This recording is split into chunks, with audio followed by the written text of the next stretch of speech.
Hola, Sara. ¡Ah, Jo, llegaste! ¡Oh! ¿Cómo estáis? Bien, oye, qué bonita la música que hay de fondo. La era está pariendo un corazón, ¿no? Ah, sí, porque te quería sorprender. Yo sé que te gusta harto esta canción, Me pero la voy a gusta, disminuir un poquito. me gusta el título y me gusta también porque me recuerda el cuadro que me regalaste. Ahí. Que es un Ah, corazón. oh, ¿verdad? Sí, además que considero que Silvio Rodríguez es súper acorde para escuchar en estos tiempos de encierro. Me hace mucho sentido la era está pariendo un corazón porque la tierra grita, ¿no? La tierra llora, la tierra sufre. Nosotros Mm, también en estos momentos tan complejos de incertidumbre, tiempos pandémicos, claro. también nos encontramos sufriendo y también pensando cómo vamos a sobrellevar este presente, también poder avistar el futuro. Para eso hoy día estamos en un capítulo de Filosofía y Encierro. Yo soy María José Quesada, licenciada en Filosofía. Lázaro Portus es escritor y poeta. Hoy día nos reunimos dos amigas simplemente con un afán de poder adentrarnos en ciertos terrenos filosóficos y poder abordar cómo opera el poder, sobre todo en esta época de crisis, y no tan solo poder describir cómo opera, sino también poder pensar cómo subvertirlo. Es en Claro. ese ¿Cómo sentido salir de que, ¿perdón? cómo salir de este estado también? O Claro, sea, cómo salir de este estado es cómo subvertir este poder. Entonces, en ese sentido, con la Sara hemos acordado ir leyendo distintos textos filosóficos para poder analizarlos y poder también leerlos desde este presente, ¿no? Para ujú. eso, hoy día vamos a trabajar Psicopolítica de Byung-Chul Han. Este es un texto del año 2014 que viene a ser una especie, te diría yo, esto ya es, ¿cómo se dice? Es una idea mía, digamos que el libro viene a ser una lectura de lo que es la biopolítica en Foucault Ujú. y trabaja las sociedades de control que esbozó Deleuze en los años 90. Entonces, Byung-Chul Han toma ambas teorías, digamos, y trata de hacer una lectura ya de las sociedades de control con la Big Data, digamos, operando, ya en el año 2014, imagínate, ya existía Facebook. Entonces habla, digamos, de la psicopolítica como este nuevo poder que viene a controlar las distintas realidades de nosotros a través de un poder que vendría a ser más seductor. Para poder abordar este texto, creo que es necesario igual hacer una mirada desde una perspectiva Foucaultiana, y para eso la Sara nos va a explicar un poco de qué se trata, sobre todo el vigilar y castigar, ¿no? Sí, que es un texto de 1975 y que así como que se podría decir que la filosofía como que se van entregando la posta uno a otro, porque si bien es cierto que el filósofo surcoreano que tú estás citando, que es difícil de pronunciar, Byung-Chul Han, eh, claro, él viene también a estudiar a Deleuze, viene a estudiar a Foucault y luego plantea su concepto de psicopolítica, por lo tanto, es muy importante ir leyendo igual las fuentes de Han Claro, para poder comprender de mejor manera lo que él quiere decir. Bien, en cuanto a Foucault, el texto Vigilar y Castigar se divide en cuatro: suplicio, castigo, disciplina y prisión, pero nosotros nos vamos a basar sobre todo en su capítulo de la disciplina. Ya él hace un análisis de lo que son las sociedades disciplinarias y me gustaría a mí rescatar dos puntos de ese capítulo, que uno tiene que ver con los cuerpos dóciles y el otro con el panoptismo. En cuanto a Foucault en general, creo yo que vale la pena echarle un vistazo y los insto y las insto a que lo hagan, porque Foucault es un pensador que justamente a partir del análisis de los discursos y a partir de las prácticas sociales de exclusión, él hace toda una teoría, no solamente en términos de la reclusión, este es el libro que vamos a ver ahora, pero él hace un análisis de lo que es la locura, la sexualidad, etc. Bueno, volviendo al texto que nos convoca, que es Vigilar y Castigar, pensemos en un regimiento, pensemos en un psiquiátrico, pensemos en una escuela o incluso en la familia.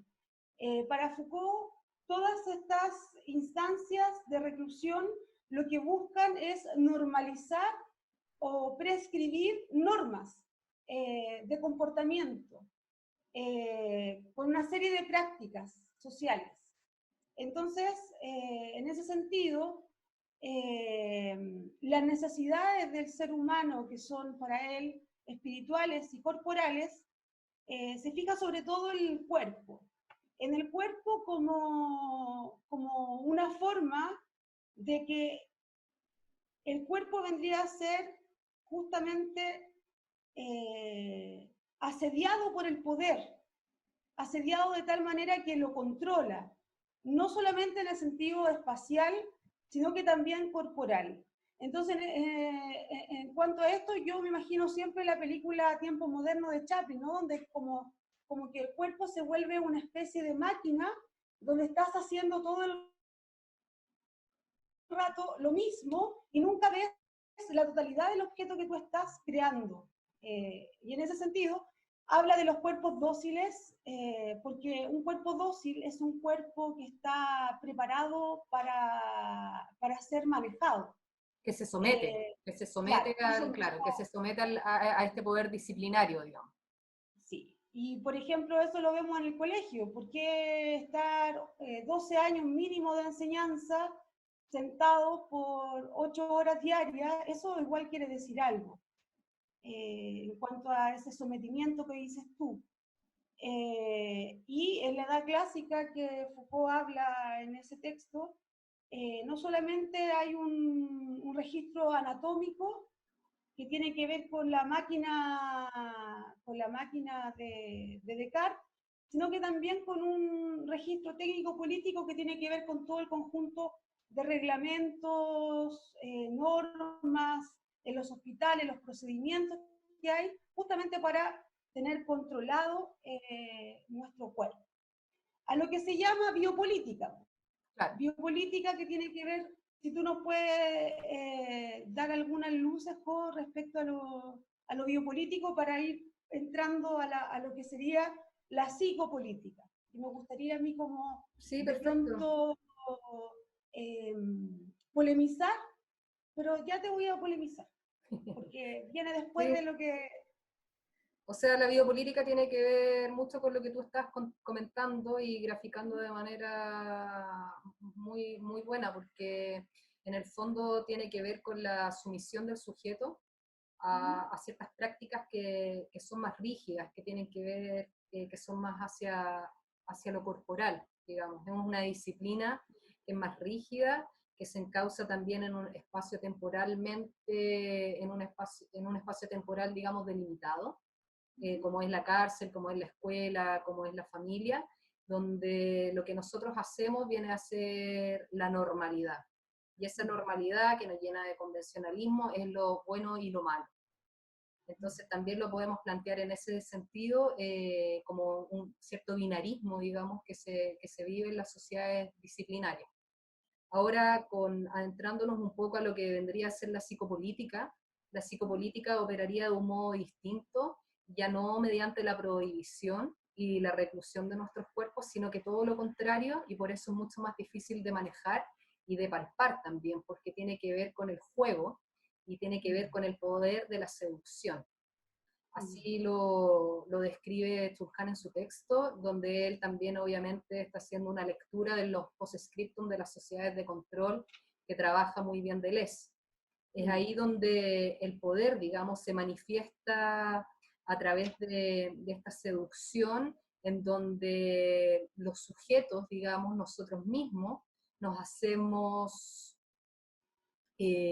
dueños, digamos, de nuestra propia explotación. Es decir, ahora nosotras O sea, por ejemplo, yo soy el panóptico de mí misma, en ese sentido, ¿no? Y muchas veces no me doy cuenta de que estoy encarnando, digamos, ciertas prácticas controladoras que tienen que ver con el poder de la Big Data y con estos controles, digamos, que operan de manera inconsciente en el sujeto. ¿A qué me refiero con esto? Por ejemplo, estamos en una sociedad de consumo. Hoy día yo siento deseo, por ejemplo, y cierta inclusive necesidad de adquirir productos. O sea, me tengo que comprar el descorchador del vino porque es algo que necesito, por poner un ejemplo muy banal o muy cotidiano. Sí, Necesito escuchar buena música, por ende debo adquirir este equipo. Y así distintas cosas que se me están transformando en una necesidad, pero que es a través de cierto deseo que me llegan, digamos, no, no sé cuál es el concepto, pero que me hacen desearlo en el fondo, se valga la redundancia. Entonces así operaría este poder que es más bien seductor y que me esclaviza también porque estamos viviendo en una sociedad del rendimiento en donde lo que vale, digamos, es la cantidad de cosas que yo produzco. claro. Entonces hay como cierta exclusión al ocio, hay cierta exclusión al fracaso. Yo valgo por lo que hago y porque a diferencia de la sociedad disciplinaria donde operaba más el deber ser, hoy día con la psicopolítica y con esta sociedad de control en la cual estamos inmersos, opera este poder hacer. Entonces estamos abruptamente llenos de cosas que recibimos todo el día. La sobreinformación, por ejemplo, es palpable hoy día a través del Internet, nos llega cantidad de información que no sabemos cómo canalizar y que tenemos esa necesidad, digamos, como de absorber todo este conocimiento y nos vemos probablemente imposibilitados. Por eso uno de los rasgos característicos de las sociedades de control son la depresión y la ansiedad. Entonces eso es Sí, como lo que abordaría un poco Chulhan en psicopolítica, que es más bien una descripción de este tipo de sociedad en la que estamos. sí, me gustaría centrarme sobre todo en la diferenciación que hay y que hace Han con respecto a las manifestaciones del poder y la diferenciación que hay de esa manifestación en las sociedades disciplinarias y las sociedades neoliberales. Ya que, como tú bien decías, la sociedad disciplinaria hay un deber, hay un límite, hay una coacción que restringe la movilidad, que restringe la libertad. En definitiva, es una forma negativa de poder que es violenta, pero es violenta contra la voluntad y es disciplinaria de los sometidos, o sea, como que coarta. Es excluyente, prohibitoria, censurador, Que, reprime. que podríamos decir, perdón que te interrumpa, pero podríamos decir que eso es lo que estamos viviendo o que vivimos en un momento en esta pandemia, porque en el fondo nos obligaron a encerrar, ¿no? Hoy día es ¿cómo se Claro. dice? Es más voluntario, pero estamos encerrados en un estado de excepción donde la disciplina Sí, también florece. sí, claro.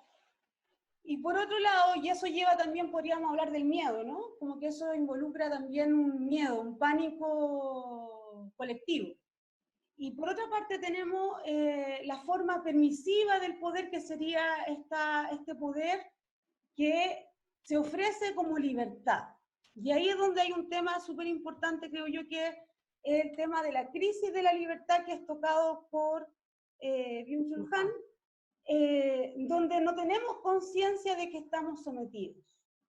Es más, este poder nos hace desnudarnos libremente, por ejemplo, en Facebook, en las redes sociales, entregamos todos los datos de una manera como consensuada.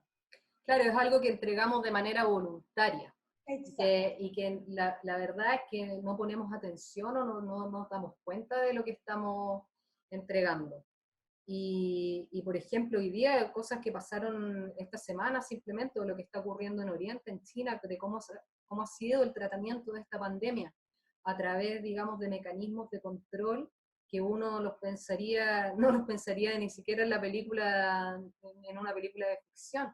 Es sorprendente, por ejemplo, esto del alguien te mira, ¿no? Que estamos observados todo el tiempo. En la semana se lanzó una app que es copiada de Taiwán en el gobierno de Chile, no sé si lo viste, que se Sí, llama sí, vi esa Corona App. noticia. Entonces, claro, que te hace poner de manera voluntaria todos tus datos de cómo te sientes, hasta la temperatura, dónde vives, tu root, todo. Entonces, en el fondo, estamos entregando toda esta información y no sabemos ni siquiera cómo va a poder ser utilizada. Claro, y entonces acá también hay una relectura de lo que hablaba Foucault con respecto al panoptismo. Ese ojo que mira y que tú piensas que te está mirando, pero finalmente quizás no está mirando, pero tú empiezas a auto-observarte y a auto-vigilarte. Claro, porque este ojo, el actual, es un ojo invisible.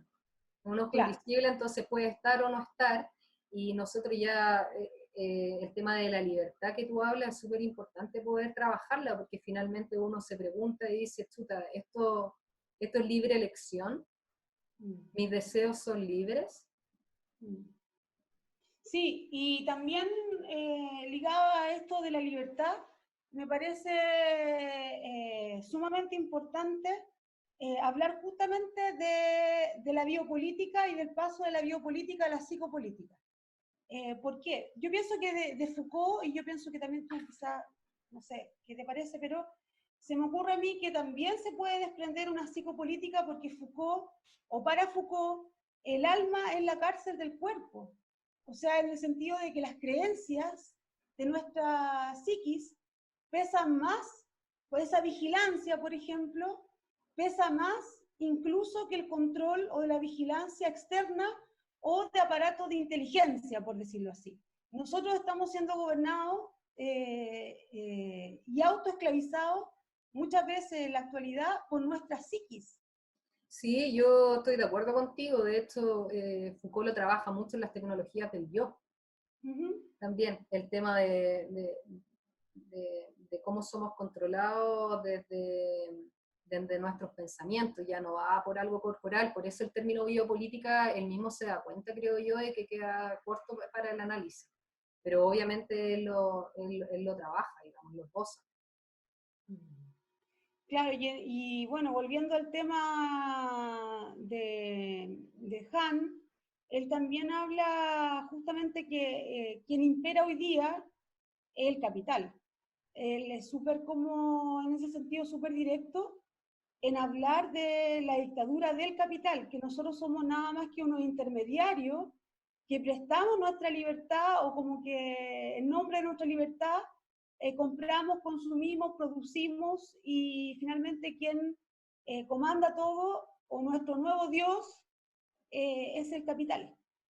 Sí, ese creo que es uno de los puntos cruciales que también nos exigen hoy día poder replantearnos, porque estamos en una situación actual de crisis, muy compleja obviamente, de incertidumbre y de algo inédito que estamos viviendo y que no sabemos qué va a pasar en el futuro. Entonces, en ese sentido, el virus viene a ser como un recodificador de nuestras propias vidas, ¿no?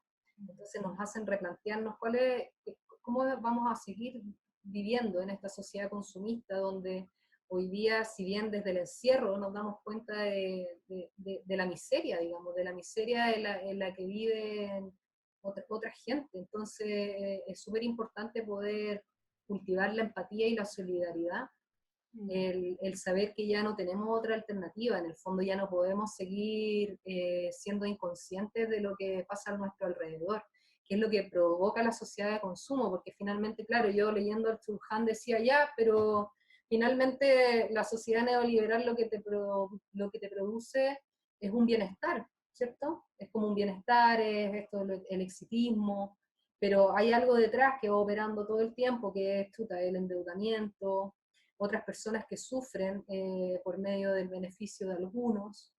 Entonces, claro, el tema de la desigualdad muchas veces uno no la ve en su cotidiano. Y esta crisis sanitaria que estamos viviendo saca a flote todo eso. Entonces Saca a hoy día, relucir algo que está, que todos nos hacemos un poco los tontos igual, creo yo. claro, entonces hoy día nos obliga a hacernos cargo, nos obliga a responsabilizarnos y también a ver a preocuparnos por la persona que está al lado, a vivir en comunidad, a preocuparnos de la gente mayor, a ser responsables, a no salir, etcétera, etcétera. Entonces también es importante poder instalarnos y poder pensar desde la filosofía el presente, digamos, cómo estamos viviendo este virus, qué aparece más, este afán egoísta, de supervivencia, de individualismo, o chuta, nos tomamos 10 segundos, guardamos silencio y nos preguntamos a nosotros mismos cómo poder abordarle, cómo poder también ayudar, y cómo poder vivir, digamos, desde una igualdad, desde una premisa más concreta, ¿no? Sí, de hecho, lo que tú dices a mí me hace mucho sentido, ya que en estas circunstancias de peste, o no es peste lo que estamos viviendo, pero de virulencia, aparece lo mejor y lo peor de nuestra naturaleza humana. Y depende de nosotros igual tener conciencia de qué es aquello que priorizamos. Y en ese sentido, creo yo que el arte, la filosofía y cultivar la amistad, por ejemplo, La son amistad virtual. acciones, la amistad virtual, claro.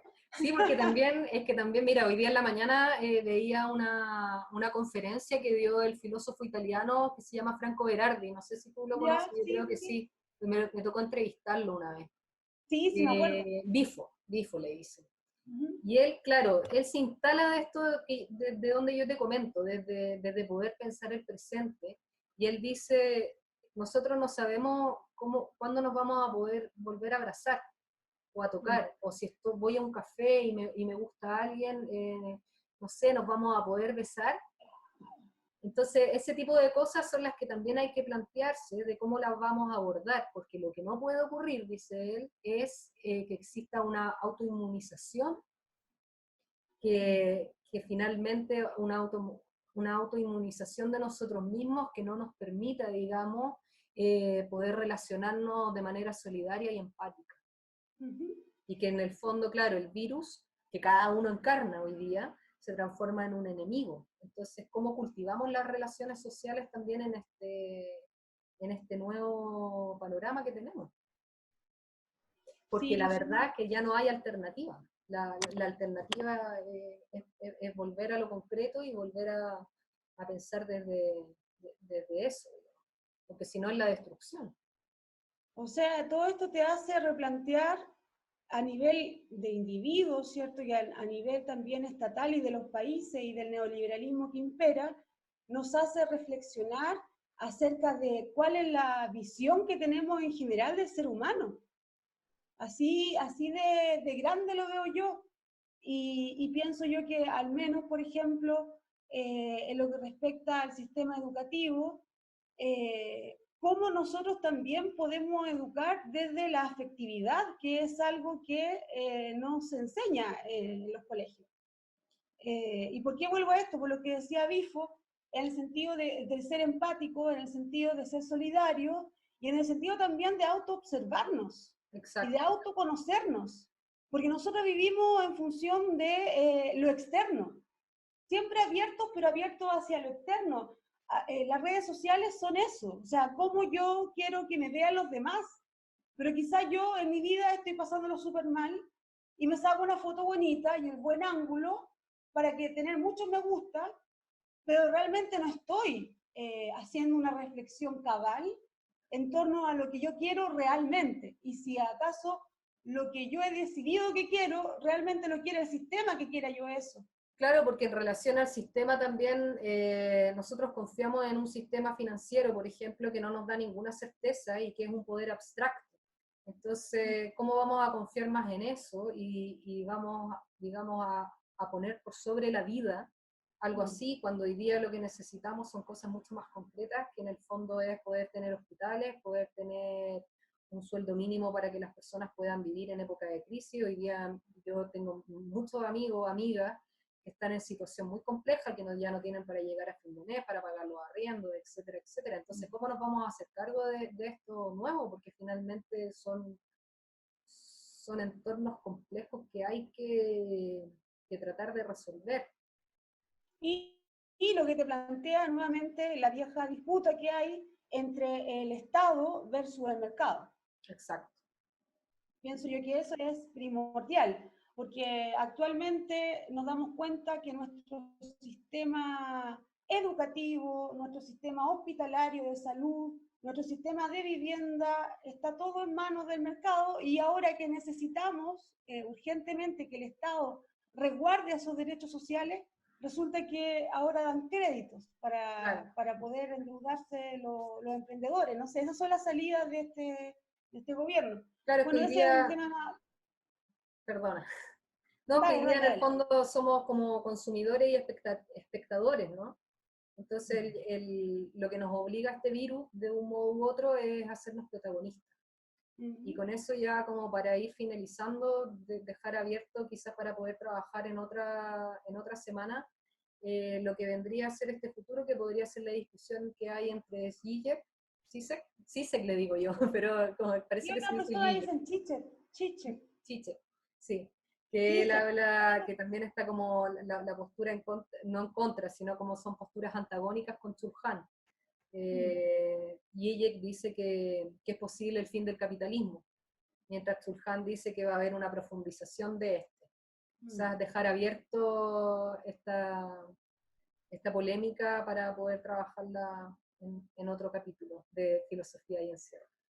Sí, yo para terminar, Jo, me gustaría nada más que hacernos una pregunta y hacernos una pregunta, ya que actualmente hay como un desborde de opiniones filosóficas, y hoy día yo he reflexionado, y estos días he reflexionado sobre si acaso la filosofía puede adelantarse o bien acompañar el presente de una manera tan rápida. Si acaso el pensamiento es más lento y requerimos de tiempo como para poder dar algunos lineamientos, o bien no. Y entonces me gustaría, no sé si tú me permites, terminar con una partecita, una cita de Hegel de la filosofía del derecho, Perfecto. que dice así. No sé si después me quieres cortar, me cortas. Cuando la filosofía pinta al claroscuro un aspecto de la vida, ya envejecido y en la penumbra, no puede ser rejuvenecido, sino tan solo reconocido. La lechuza de Minerva inicia su vuelo al caer el crepúsculo. Y esto yo me lo pregunto de verdad muy